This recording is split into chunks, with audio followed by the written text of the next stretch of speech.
ताशिदलेक और नमस्कार। तिब्बत टीवी के हिंदी प्रसारण में स्वागत है। तिब्बत टीवी के साप्ताहिक हिंदी समाचार में हम दर्शकों को परम पावन दलाई लामा, वर्तमान तिब्बत की परिस्थिति, निर्वासन में तिब्बत तथा तिब्बत मुक्ति साधना के संदर्भ में वैश्विक कार्यक्रमों की जानकारी उपलब्ध कराते हैं। आपके साथ मैं हूं तेंजिन पेलजोर। देखिए इस सप्ताह की प्रमुख खबरें। परम पावन 14 दलाई लामा जी के पुनर्जन्म मामले में Asian Buddhist conference for piece की कार्यकारिणी परिषद बैठक में सर्वसम्मति से प्रस्ताव पारित। चीनी शासन द्वारा तिब्बती नव वर्ष से पूर्व तिब्बत के कई क्षेत्रों में कर्फ्यू लगाया गया। यूरोपीय संघ का तिब्बती भाषा कार्यकर्ता टाशी वांगचुक की रिहाई पर बयान। सिक्योंग डॉक्टर लोब्सांग संगे ने स्वास्थ्य विभाग के अंतर्गत तिब्बतन नेशनल स्पोर्ट एसोसिएशन कार्यालय का उद्घाटन किया। तिब्बती शांति पथ यात्रा पर निकले तिब्बतियों का गांगटोक में सार्वजनिक अभिनंदन। तिब्बत पर जापानी संसदीय समर्थक समूह की तिब्बत मुद्दे पर बैठक। दक्षिण अफ्रीका के इनकथा फ्रीडम पार्टी के अध्यक्ष ने तिब्बती नीति और समर्थन अधिनियम 2020 पारित करने के लिए बधाई दी। अब सुनिए समाचार विस्तार से।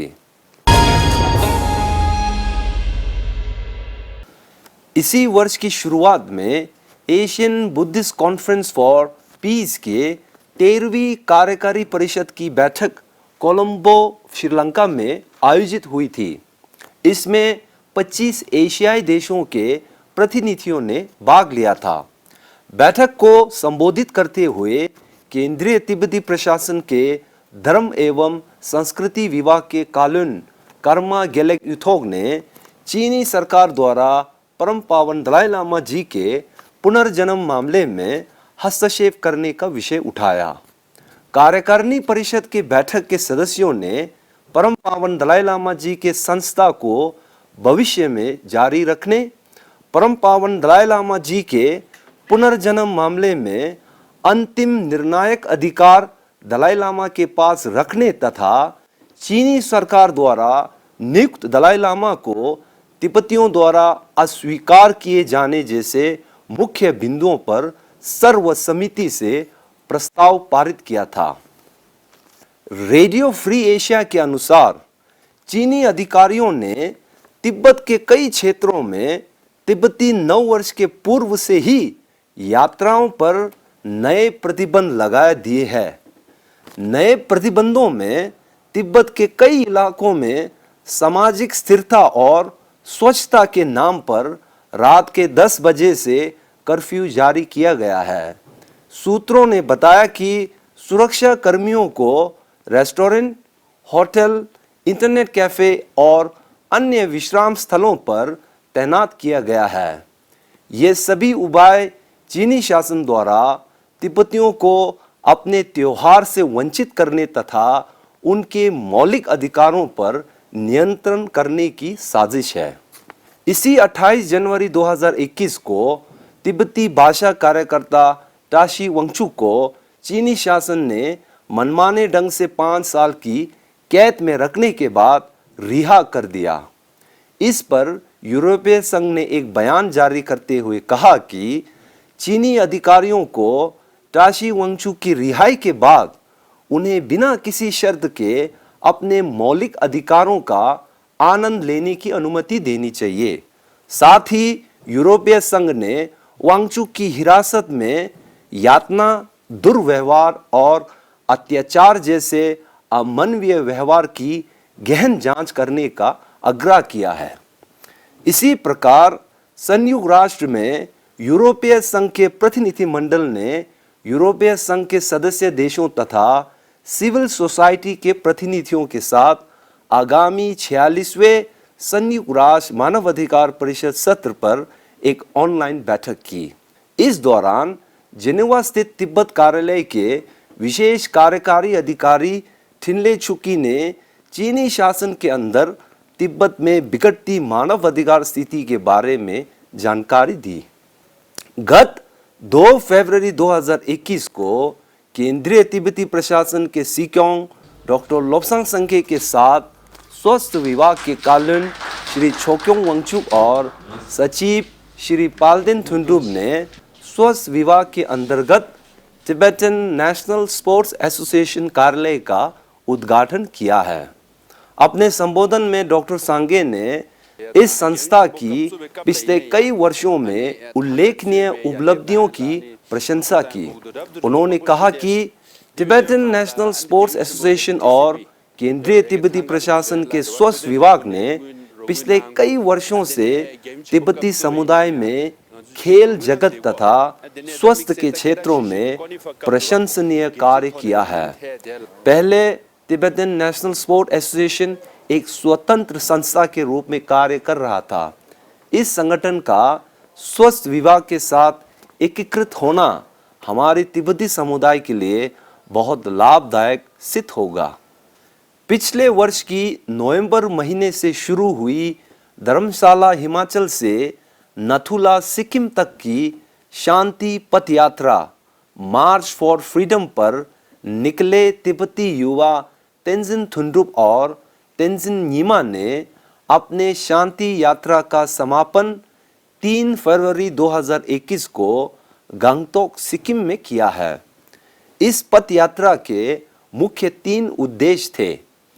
तिब्बत में बिगड़ती पर्यावरण स्थिति के बारे में ध्यान केंद्रित करना, चीनी उत्पादों का बहिष्कार करना तथा तिब्बत पर चीन के अवैध कब्जे को उजागर करना।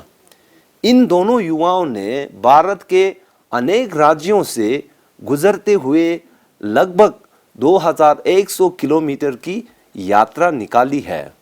उनकी यात्रा के दौरान विभिन्न संस्थलों पर तिब्बत समर्थक समूह एवं स्थानीय तिब्बतियों द्वारा गर्मजोशी से स्वागत किया गया। दोनों तिब्बती पदयात्रियों का कहना है कि एक तिब्बती होने के नाते हमारा ये जिम्मेदारी है कि हम अपने देश के लिए जरूर कुछ करें। हमें पद यात्रा के दौरान मिले भरपूर समर्थन से बहुत खुशी और गर्व महसूस हो रहा है।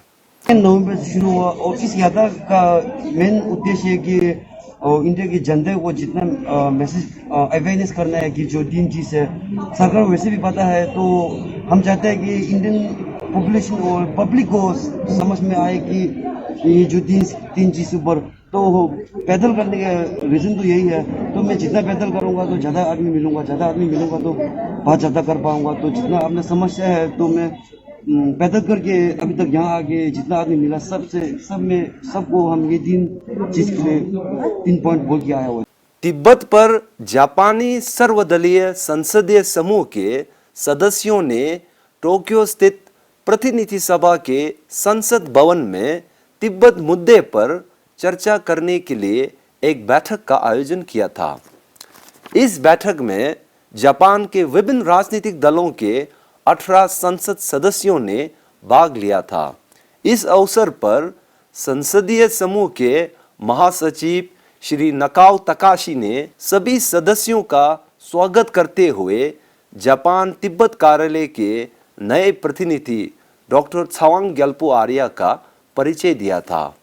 अपने संबोधन में डॉक्टर आर्या ने तिब्बत के अंदर मानव अधिकार की स्थिति तथा निर्वासन में चलाए जा रहे कार्यों के बारे में विस्तार से जानकारी दिया।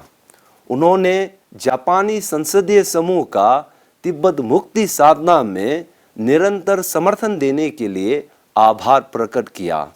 इस मौके पर उन्होंने अमेरिका सरकार द्वारा तिब्बती नीति और समर्थन अधिनियम 2020 को कानून में पारित करने के बारे में भी जानकारी दी।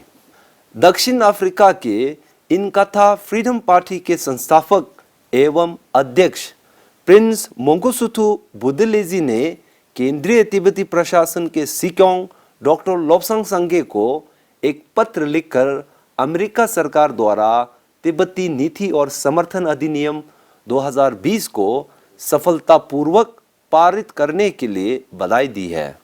उन्होंने कहा कि 10 साल पहले इनकाता फ्रीडम पार्टी ने आधिकारिक रूप से केंद्रीय तिब्बती प्रशासन को तिब्बत के अंदर तथा निर्वासन में रह रहे तिब्बतियों के सच्चे प्रतिनिधि के रूप में मान्यता दी थी। उन्होंने विश्वास व्यक्त किया कि अमेरिका के नवनिर्वाचित राष्ट्रपति जो बाइडेन के नेतृत्व में इस अधिनियम को सफलतापूर्वक लागू किया जाएगा। इसी के साथ आज की खबरें यही समाप्त होती है। अगले हफ्ते हम फिर मिलेंगे। मुझे दीजिए आज्ञा। नमस्कार।